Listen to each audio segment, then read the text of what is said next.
Comment vaincre la paresse? Beaucoup de gens préfèrent le repos après un effort d'une longue journée de travail. Le repos, c'est quelque chose de bien.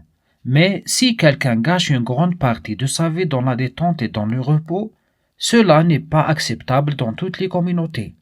On le considère comme un comportement malsain. Même les religions le considèrent aussi comme un péché. Péché, c'est-à-dire manquer de but.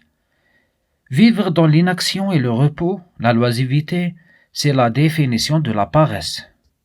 Le dictionnaire Larousse définit la paresse comme ainsi: un comportement de quelqu'un qui répugne à l'effort au travail et à l'activité. Il a un goût pour l'oisiveté.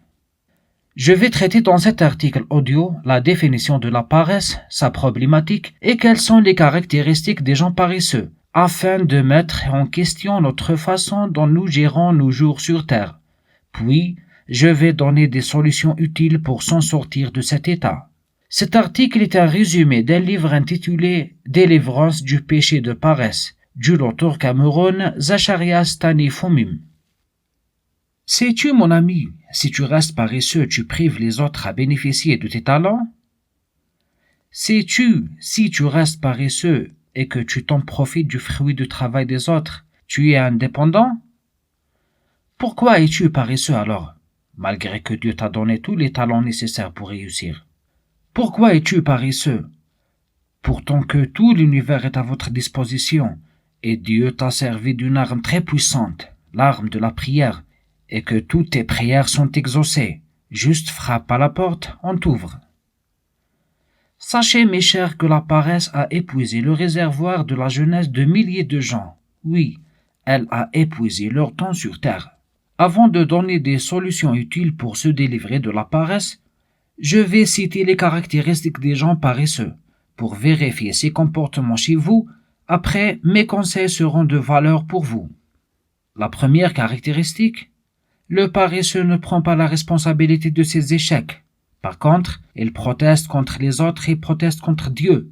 Il dit, par exemple, « Pourquoi Dieu m'a fait naître dans une famille pauvre? Pourquoi la vie est si difficile? Pourquoi les gens ne viennent pas pour m'aider ?» Alors, quand il blâme les autres pour ses échecs, il est soulagé du sentiment de culpabilité. Deuxième caractéristique: les paresseux vivent dans l'indécision. Ils passent leur vie sans prendre de décision. Et pourtant le Dieu nous a donné toute la liberté et le pouvoir de décider et de choisir. En fait, leur choix, c'est de ne rien choisir. De plus, ils n'ont pas un but précis. Dans chaque jour, ils choisissent un but différent du jour précédent. Même dans les relations, ils ne s'engagent pas dans les relations sérieuses. Un jour, tu le trouves avec monsieur X, le lendemain, il fréquente un autre monsieur. Troisième caractéristique: les paresseux feront les choses à la vitesse d'escargot rapide. C'est-à-dire qu'ils ne veulent pas mettre d'une énergie supplémentaire et nécessaire pour que les choses aillent vite. De plus, ils concentrent sur les choses moins d'importance. Comme ça, ils perdent leur temps sans faire des tâches de valeur.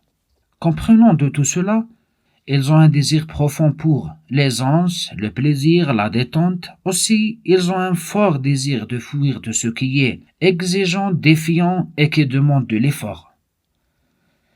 Les paresseux sont toujours en train de dire aux choses difficiles. À plus tard, s'il vous plaît, attendez-moi. Donnez-moi plus de temps. Tu peux facilement détecter le but d'un homme à partir de la quantité d'heures qu'il consacre au sommeil. Une vieille sagesse dit: la porte tourne sur ses gants et le paresseux tourne sur son lit. Monsieur paresseux est facilement distrait. Il commence à faire une chose, puis il la laisse, puis il s'engage à en faire une autre. Comme ça, il n'accomplira rien dans sa vie, que ce soit ses dons. Un paresseux est un glouton. Il remplit l'estomac par la nourriture, puis il va pour se reposer en dormant. Quelles sont les conséquences désastreuses de la loisiveté et de la paresse? Une vieille sagesse dit: le diable trouve du travail pour les oisifs. L'oisif finit par devenir de moins en moins riche, spirituellement et matériellement. Alors il tombe facilement dans le piège de la jalousie.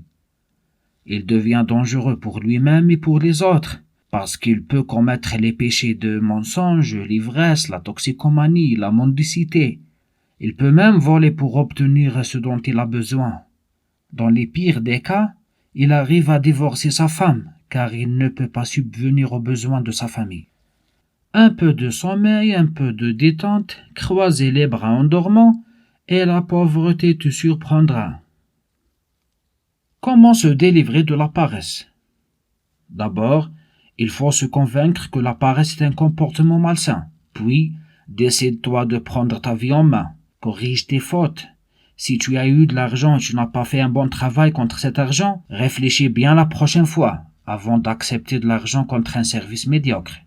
Dieu t'a donné les yeux devant la tête. Il n'a pas les placés derrière pour ne pas se concentrer sur le passé. Alors, aie-toi foi en Dieu pour te délivrer de la paresse et concentre sur ce que tu peux faire aujourd'hui. Maintenant, s'il y a des assiettes à laver, le sol à nettoyer, une lettre à écrire, un travail difficile à faire, fais-le immédiatement. Mets toutes tes compétences pour rendre le meilleur service.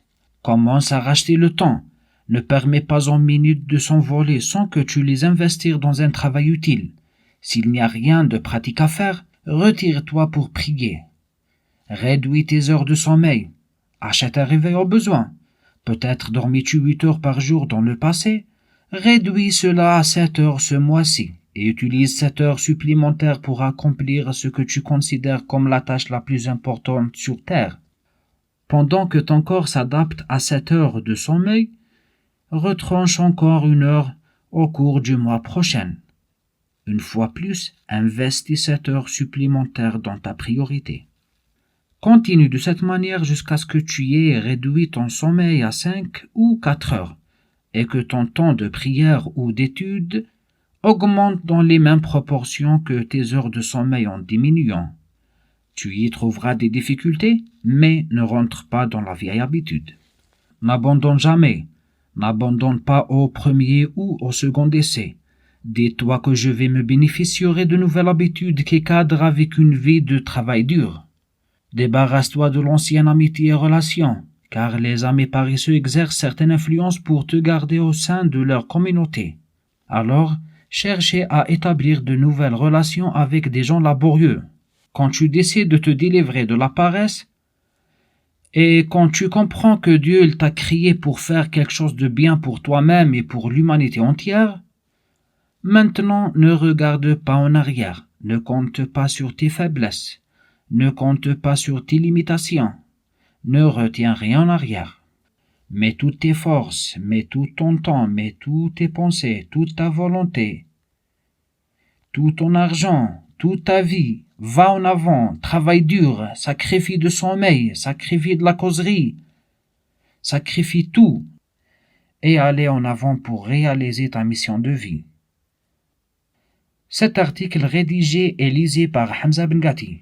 Merci et à bientôt.